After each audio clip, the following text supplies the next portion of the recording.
So, who doesn't like demon dragons? Cool, awesome, scaly, scary dragons of the dark. I'm going to teach you how to draw the dragon skull from any angle.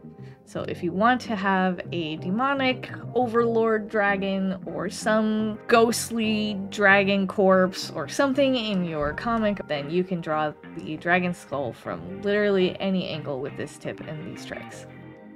Maybe that intro wasn't as much of a train wreck as I thought it was.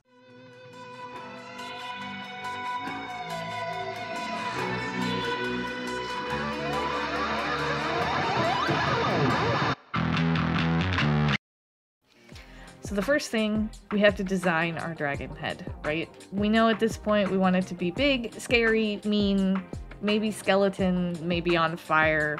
Who knows? We'll see when we get there. But reference is kind of hard because, I don't know if you noticed this, but like we don't really have dragons in real life. They're kind of not real.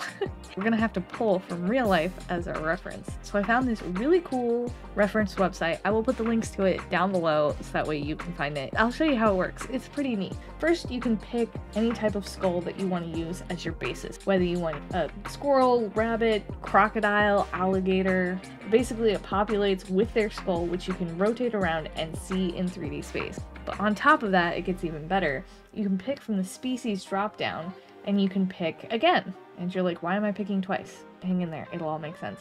So let's say I want to use a husky as my reference. Just for example, we're not making a demon husky today.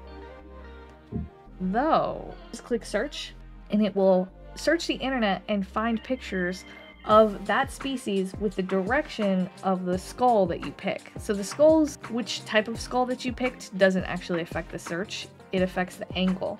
So if I put the head, for example, over here and I click search again, notice that all of the heads will change to go in that direction. I think I'm gonna go ahead and use the wolf. African wild dog might be good. No, they have a shorter nose. I want a little bit of a longer nose. I think a Doberman is a good like baseline to start with. When you're designing a head, I like to just do really simple angle at first. There's some pieces that I like to keep in mind when I go ahead and begin designing. The jawbone, the eye sockets, the nose hole, and then if I'm gonna have ears, start with big shapes at first, and then you can kind of design from there.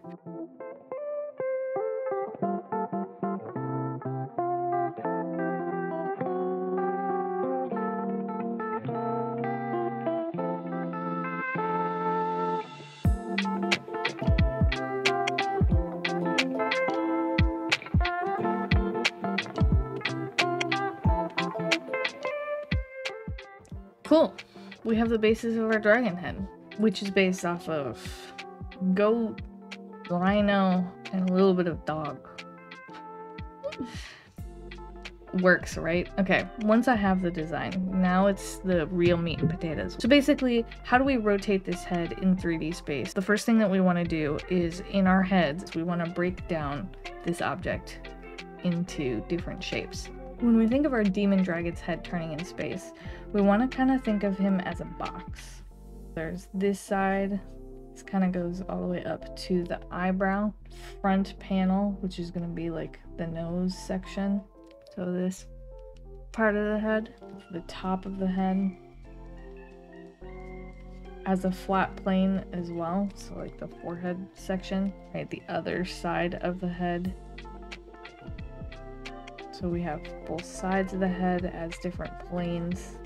He does have a lot more shapes to him, but it should look something like this. And then when we have him tilt his head, we'll have the bottom of the jaw as a plane as well.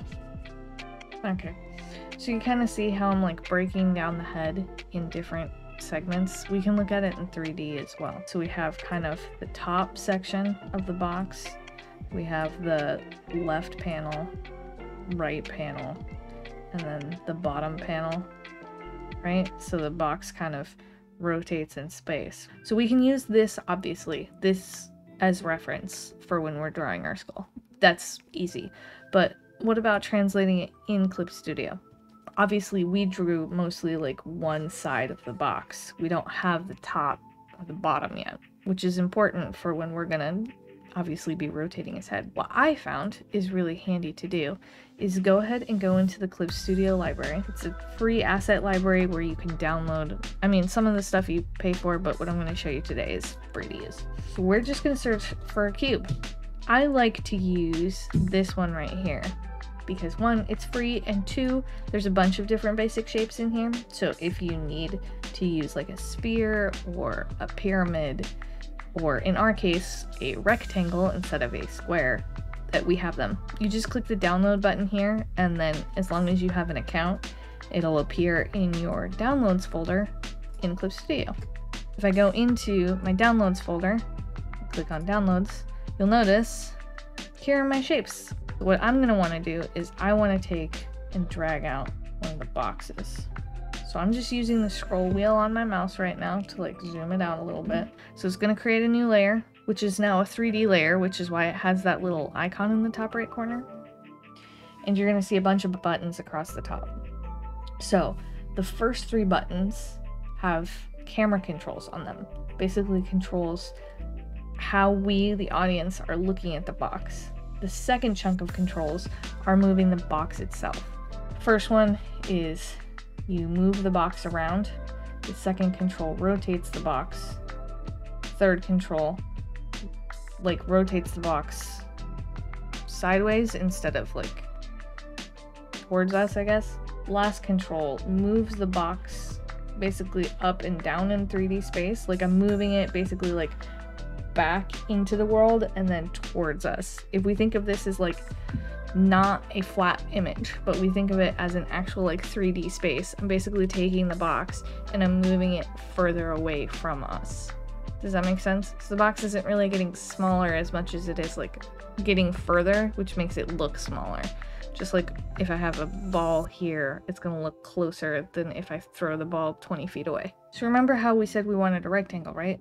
This looks like a square. That's not what we wanted. We want the rectangle. So go ahead and click on the little wrench icon, display object list, and then notice that it says box at the bottom. There should be a little drop down arrow. Open the drop down arrow if it's not open already, and turn off box and turn on box 2, and then there's box 3. So you can go through. I'm going to use box 3. So the other controls you can use using a 3-button mouse. You can control the camera. You can do, if you do left click and hold, you can rotate around the box. If you click the middle mouse button and drag it, you can move it within the frame. And then if you right click, then you zoom in and out. And now I'm going to put this into perspective of what I want to draw for the dragon head. You can come over here to the apply light source and change the shadows as well. So if you want to figure out how you're going to light the dragon head, you can use this as reference too. You just click and drag around and it'll change the lighting. And now I'm going to use my 3D reference to draw out the basics of the head using my reference and the 3D reference to be able to reorient it.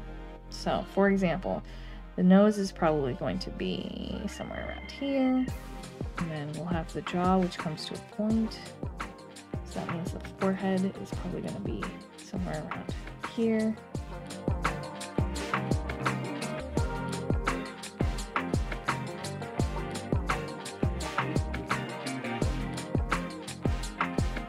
And of course, you're still going to have to sit there and really use your eyes and your mind of inspiration to decide and make decisions as far as like, do I want the ear more on the side of his head or do I want it more up on his head?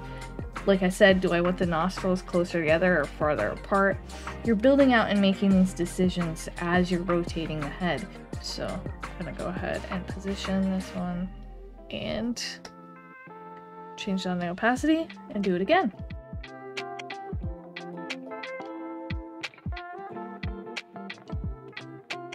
See how I can quickly start roughing out the direction of the head by just using a box to be able to use as my reference to be able to go from my flat reference into this one. And as always, use the animal photo reference when you need it to really make sure that your dragon stays the correct proportions as his head is rotating in space.